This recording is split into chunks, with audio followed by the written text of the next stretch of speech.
शांति। आज 21/12/2023 मीठे बाबा के मधुर मुरली का मुख्य सार है। मीठे बच्चे, शिव बाबा के सिवाय तुम्हारा यहाँ कुछ भी नहीं। बहुत सुंदर पहला ये महावाक्य बाबा ने आज हम बच्चों से क्या कहा। मीठे बच्चे, शिव बाबा के सिवाय यहाँ तुम्हारा कुछ भी नहीं। इसीलिए इस देह के भान से भी दूर खाली बेगर होना है। ये देह भी हमारा साथ नहीं जाएगा। तो बाबा कहते हैं इस देह के भान से भी दूर खाली बेगर होना है। बेगर किसको कहते हैं? बिल्कुल खाली, जिसको मांगने वाला, भिखारी जिसको कहते हैं। बैगर मीन्स भिखारी। तो बाबा कहते हैं बिल्कुल खाली वैकेंट हो जाना है। बैगर ही प्रिंस बनेंगे। जो खाली होंगे, जिनकी बुद्धि में ज्ञान की धारणा होगी, शिव बाबा के सिवाय कोई और नहीं होगा, इस संसार का कोई आकर्षण नहीं होगा, वही बाबा कहते हैं बैगर से प्रिंस बनेंगे। प्रश्न है आज की मुरली से, ड्रामा की यथार्थ नॉलेज कौन सा ख्यालात समाप्त कर देती है? उत्तर, जब ड्रामा का कौन सा ऐसा सही नॉलेज, सही ज्ञान है जो ये ख्यालात समाप्त कर देती है कि यह बीमारी क्यों आई, ऐसा नहीं करते होते तो ऐसा नहीं होता, ये विघ्न क्यों पड़ा, बंधन क्यों आया, ये सब ख्यालात ड्रामा की यथार्थ नॉलेज से समाप्त हो जाते हैं। ड्रामा के सही अगर ज्ञान है तो उससे समाप्त हो जाते हैं, क्योंकि ड्रामा अनुसार जो होना था वही हुआ। कल्प पहले भी हुआ था, आज भी हो रहा है। पुराना शरीर है, इससे चत्तियाँ भी लगने, इससे पुराना शरीर है। बाबा कहते हैं इसमें कर्म भोग भी हैं हमारे, उसमें बीमारियाँ भी आएंगी। इसीलिए कोई ख्यालात चल नहीं सकते। अगर हमको ड्रामा का अच्छी रीति से ज्ञान है तो ये ख्यालात आ नहीं सकते। गीत है आज की मुरली से, हमें उन राहों पर चलना है। धारणा के लिए मुख्य सार है पहला नंबर, ऐसा कोई कर्म नहीं करना है जिसके पीछे ख्याल चले तौबा करना पड़े, पश्चाताप करना पड़े।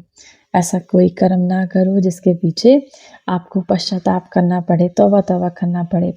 झूठ नहीं बोलना है, सच्चे बाबा से, सच्चे शिव बाबा से सच्चा होकर रहना है। दूसरी पॉइंट, भारत को स्वर्ग बनाने में अपनी एक एक कौड़ी सफल करनी है।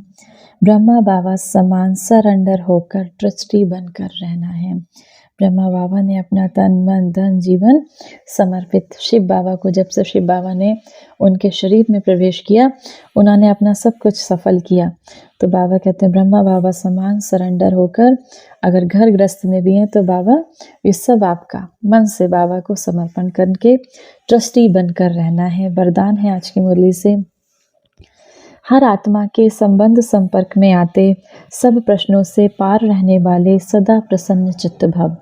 हर आत्मा के संबंध संपर्क में आते कभी चित्त के अंदर ये प्रश्न उत्पन्न ना हो कि ये ऐसा क्यों करता है, क्यों कहता है, ये बात ऐसे नहीं, ऐसे होने चाहिए।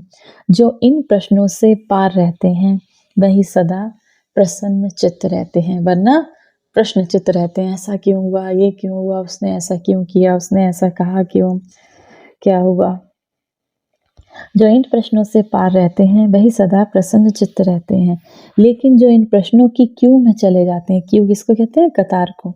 अब जो इन प्रश्नों की क्यों में चले जाते हैं, क्यों, क्या, कैसे, कैसे हुआ, वह रचना रच लेते हैं, उन्हें पालना भी करनी पड़ती है, समय और एनर्जी भी देनी पड़ती है। फिर क्या होता है, उन प्रश्नों की रचना रच दी, अब उसमें समय और एनर्जी दोनों वेस्ट हो रही है। इसीलिए इस व्यर्थ रचना का बर्थ कंट्रोल करो। इस व्यर्थ रचना को पनपने ही नहीं दो, इस व्यर्थ रचना को जन्म होने ही नहीं दो। क्यों, क्या को अपने संकल्पों में लाओ ही नहीं। स्लोगन है आज की मुरली से, अपने नैनों में बिंदु रूप परमात्मा शिव बाबा को संभालो तो कोई और समा नहीं सकता। अपने नैनों में बिंदु स्वरूप परमात्मा शिव बाबा को संभालो तो कोई और समा नहीं सकता। आज की मुरली से सम्मान का अभ्यास करेंगे। मैं निराकार स्वरूप आत्मा हूँ, या फिर मैं बिंदु स्वरूप आत्मा हूँ। तो जब हम निराकार स्वरूप या बिंदु स्वरूप कहते हैं तो हमें वो निराकार स्वरूप परमात्मा शिव बाबा स्वतः याद आता है। 1 मिनट के लिए निराकार स्वरूप बिंदु स्वरूप परमात्मा शिव बाबा की याद में अपने मन बुद्धि को स्थिर करके बैठेंगे। ओम शांति। आइए मास्टर सर्वशक्तिमान बन विश्व की हर एक आत्मा को शक्तियों का दान करे। मैं मास्टर सर्वशक्तिमान आत्मा इस संसार के हर एक निर्बल, असहाय, दुखी आत्मा को शक्तियों का सकाश दे रही हूँ। मुझ आत्मा से निकलता ये शक्तिशाली प्रकाश संसार की दुखी आत्माओं तक जा रहा है। विकारों से ग्रसित उन आत्माओं तक जा रहा है जो विकारों में रहकर अधीन हो गई है। इस संसार की हर एक आत्मा निर्विकारी बनती जा रही है,